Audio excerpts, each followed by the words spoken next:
Welcome.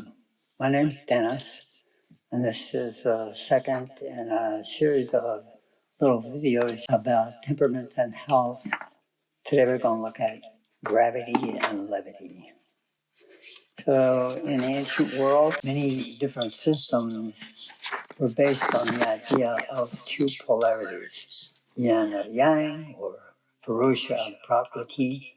And in the West, that was gravity, things go down, and levity, things go up. Gravity and levity. So the theory of the four elements says that there were relationships between levity and gravity. And the most gravity-laden element was the earth. We're going to symbolize that here by a little mountain. People would understand the mountain is pretty solid. It's where there's a lot of gravity. And that the water that was in the rivers and oceans and lakes, and that would sit on the earth.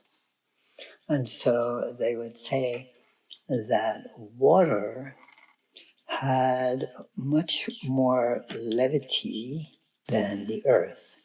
And that sometimes when the sun would come out, warm up the water, it was possible to see that there were mists rising off the water, going up the mountain, and that those mists would eventually form clouds up there coming off of the mountain.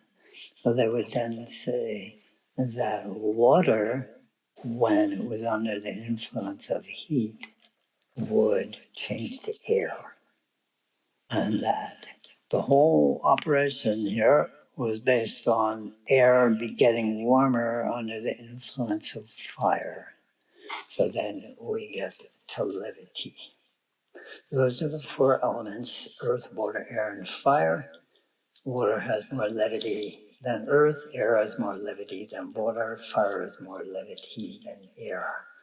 But in ancient times, it was understood that if I wanted to make a medicine, or I wanted to basically do anything, I wanted to cook my dinner, I had to change the order of the elements. So we did something that was called putting fire under the earth.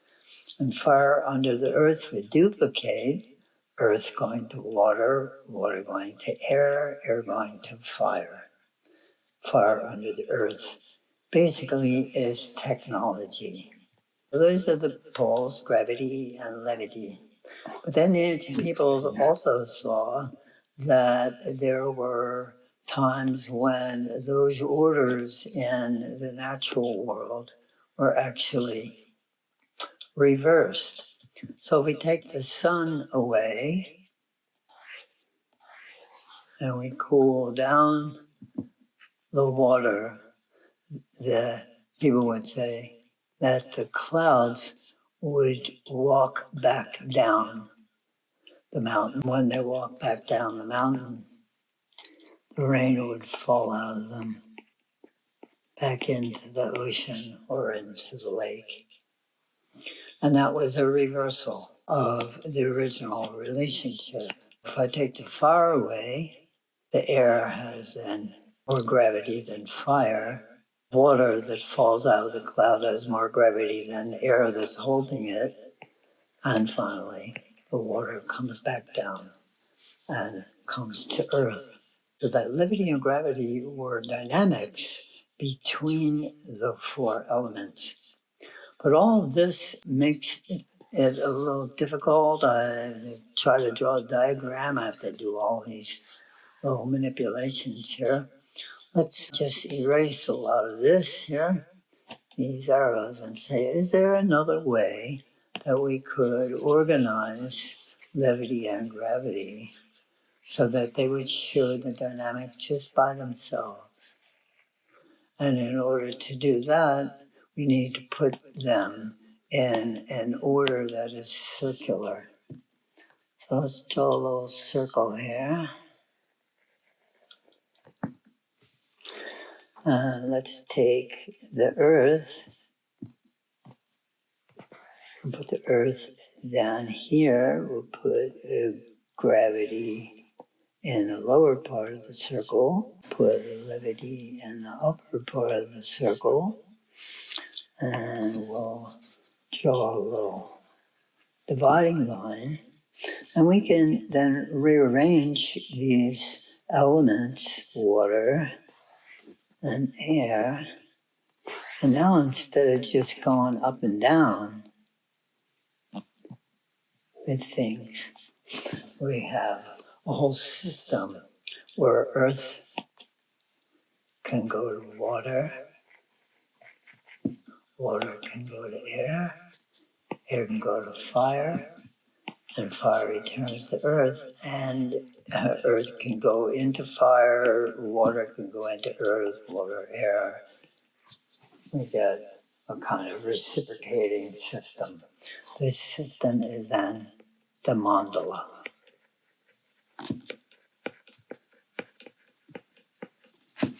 And in the next video, we'll take a look at the temperaments and the mandala. Thanks for watching. Wow. Oh, that's interesting. How about that?